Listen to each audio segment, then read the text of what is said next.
اعوذ باللہ من الشیطان الرجیم بسم اللہ الرحمن الرحیم۔ معزز سامعین، میرے دوستوں، بہنوں اور بھائیوں، سب لوگوں کو السلام علیکم ورحمۃ اللہ وبرکاتہ۔ آپ سب لوگوں کا میرے چینل پہ ارمان ٹی وی پہ ایک بار پھر خوش آمدید۔ آج ہم آپ کے لیے ایک اور پیاری سی ویڈیو لے کر آئے ہیں۔ ٹائٹل تو آپ نے ریڈ کر لیا ہوگا، خسرہ کے بارے میں آپ کو علاج بتائیں گے۔ ویڈیو کی طرف بڑھنے سے پہلے ایک چھوٹی سی آپ کو حدیث شریف سنا دوں۔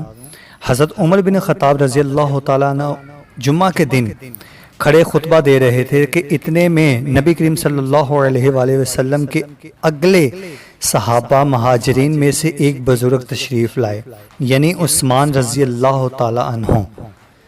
حضرت عمر رضی اللہ تعالیٰ عنہ نے ان سے کہا، بھلا یہ کون سا وقت ہے؟ انہوں نے فرمایا کہ میں مشغول ہو گیا تھا اور گھر واپس آتے ہی اذان سنی، اس لیے میں وضو سے زیادہ اور کچھ غسل نہ کر سکا۔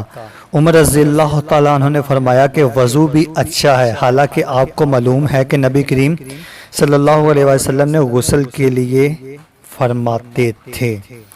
صحیح بخاری حدیث نمبر 878۔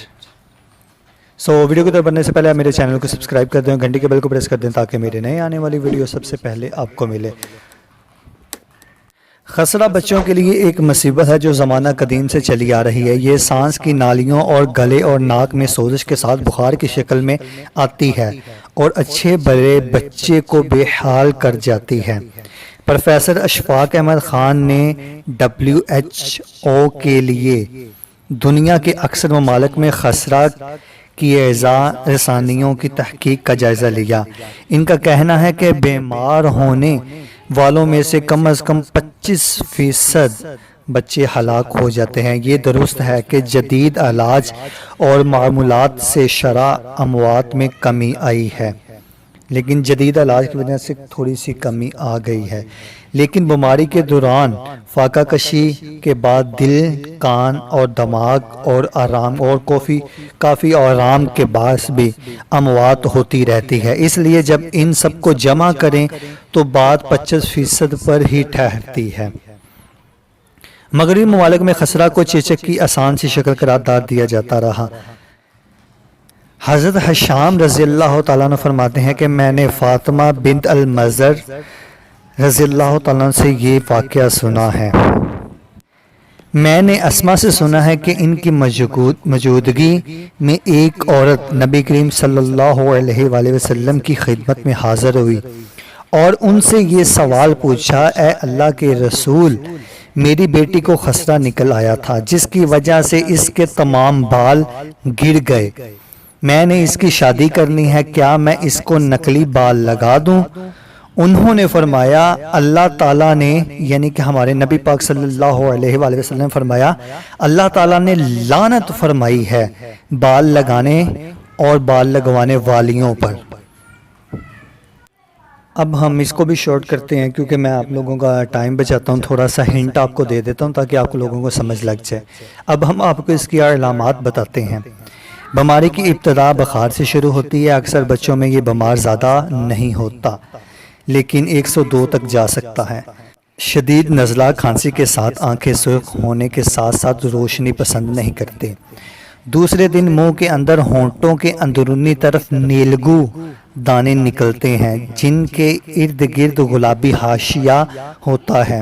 ان کی تعداد زیادہ نہیں ہوتی، اگر یہ بڑے بڑے ہوں تو تعداد میں اور بھی کم ہوتے ہیں۔ کبھی کبھی یہ تالو گلے میں بھی نکل آتے ہیں۔ پہلے 4 دانوں کے اندر پیٹ میں جلن، یعنی کہ پہلے جب دانے نکلتے ہیں نا تو ان دانوں کے درمیان 4 دنوں کے اندر پیٹ میں جلن، متلی اور اسہال ہونے لگتے ہیں، گلا بیٹھ جاتا ہے، آواز بھاری ہو جاتی ہے۔ 5ویں دن تمام جسم پر دانے نکل آتے ہیں۔ سرخ دھبے پہلے کانوں کے پیچھے نکلتے ہیں، پھر سر کے بالوں کے ساتھ کناروں پر، رخساروں کی پچھلی سمت۔ چند گھنٹوں میں یہ چھوٹے چھوٹے دھبے سارے جسم پر پھیل جاتے ہیں۔ ان کا رنگ گہرا ہونے لگتا ہے اور کئی دھبے آپس میں مل کر ایک بڑا سا سرخ دھبا بنا لیتے ہیں۔ خسرہ اگر شدید ہو تو آنکھوں میں سرخی کے ساتھ چہرے پر ورم آ جاتا ہے، تمام جسم پر سوزش اور ورم آتے جاتے ہیں۔ کچھ دنوں میں دبوں کا رنگ ہلکا پڑنے لگتا ہے۔ یہ عمل چہرے سے شروع ہو کر نیچے کی طرف جاری ہوتا ہے۔ پہلے یہ بوڑھے پڑتے ہیں، پھر ان کا چھلکا اترنے لگتا ہے۔ کچھ مریضوں میں داغ ایسے لگتے ہیں جیسے ان کے نیچے خون جمع ہو گیا ہے، لیکن یہ بھی 1 سے 2 ہفتوں میں ختم ہو جاتا ہے۔ جن بچوں کو ٹیکہ لگ چکا ہے ان کو یہ بیماری نہیں ہوتی۔ اگر کبھی ہو جائے تو حملہ شدید نہیں ہوتا۔ معمولی بخار کے بعد ٹانگوں پر دھبے، گھٹنوں کے نیچے اور پیروں تک ورم ہوتا ہے۔ بہت کمزور بچوں میں رنگ دار دھبے آبلے پڑ جاتے ہیں یا آبلے بن جاتے ہیں، اور اس طرح مریض کی تندرستی کچھ دور چلی جاتی ہے۔ خسرہ کی ایک قسم کالا خسرہ بھی کہلاتی ہے۔ آئیں اب ہم آپ کو اس کا علاج بتاتے ہیں۔ نمبر 1، مریض اندھیرے یا کم روشنی والے کمرے میں بستر پر لیٹا رہے۔ نمبر 2، غذا میں سیال چیزیں زیادہ دی جائیں جیسا کہ پانی، ہارلکس، دودھ، یخنی وغیرہ۔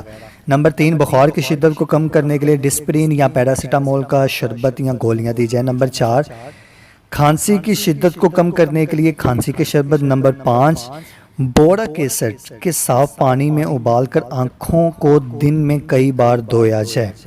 نمبر 6، جراثیم کش دوائیوں کا اس بیماری پر کوئی اثر نہیں، البتہ کان بہنے یا نمونیا کی صورت میں ایک میڈیسن ہے، وہ آپ کو میں نے اسکرین میں لکھ دی ہے، ان بچوں کو دیے جا سکتے ہیں، خصوصاً جو زیادہ کمزور ہوں۔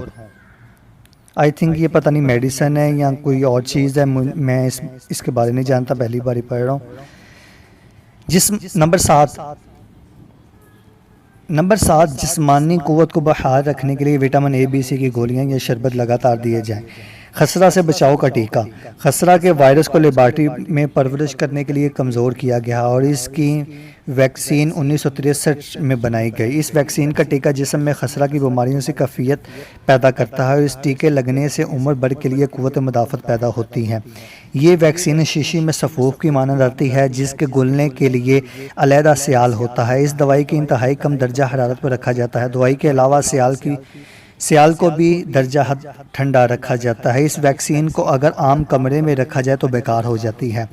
عام دکاندار اسے رکھنے کے لیے ضروری درجہ حرارت مہیا کرنے اور بجلی چلے جانے کے باوجود اسے قائم رکھ نہیں پاتے، یعنی کہ خراب ہو جاتی ہے۔ اس لیے ٹیکہ صرف سرکاری مراکز سے، سرکاری ہاسپٹل سے لگوایا جائے، ورنہ کوئی فائدہ نہیں ہوگا۔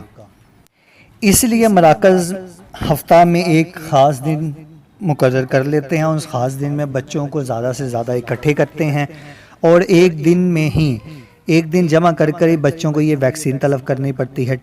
ٹیکہ لگانے کی صحیح عمر 9 سے 15 ماہ ہے، جبکہ بچے نے ماں کا دودھ نہ پیا ہو تو اسے 6 ماہ کی عمر میں ٹیکہ لگا دینا چاہیے۔ ٹیکہ لگانے کے بعد سر درد ہو سکتا ہے۔ 6 سے 9 دن بعد خسرے کی طرح کیفیت 1 یا 2 دنوں کے لیے ہو سکتی ہے، خسرے جیسی کیفیت ہی ہوگی۔ جسم میں معمولی بخار، کھانسی، زکام ہوتے ہیں، جلد پر دانے 1، 2، 3 دنوں تک یہ دانے نکلتے ہیں اور خود ہی ختم ہو جاتے ہیں، داغ بھی بڑھتے ہیں، خود بھی ختم ہو جاتے ہیں۔ اگر بخار زیادہ ہو تو معمولی مقدار میں پیراسیٹامول کا شربت دن میں 1 سے 2 مرتبہ کافی ہوتا ہے۔ کن بچوں کو ٹیکہ نہیں لگایا جا سکتا؟ جن بچوں کو نشنجی کے دورے پڑتے ہیں اور جن کو تپدق یا کوئی شدید بیماری ہو، جن کے علاج کے لیے کورٹیزون دیے جا رہے ہوں، یعنی کہ ان 3 لوگوں کو ٹیکہ نہیں لگتا۔ طب نبوی صلی اللہ علیہ وآلہ وسلم۔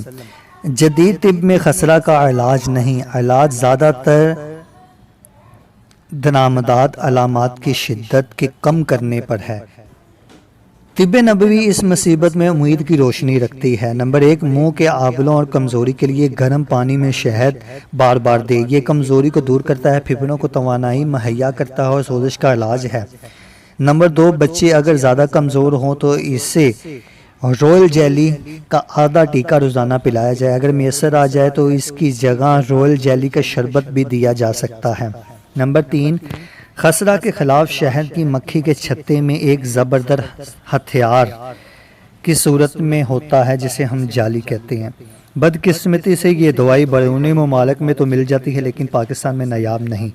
جرمنی میں کیے گئے تجربات کے مطابق انسانی جسم میں وائرس میں پھپھوندی سے ہونے والی تمام بیماریوں کا علاج اس چھتے میں ہے۔ شہد کی مکھی کے چھتے میں ایک جالا ہوتا ہے۔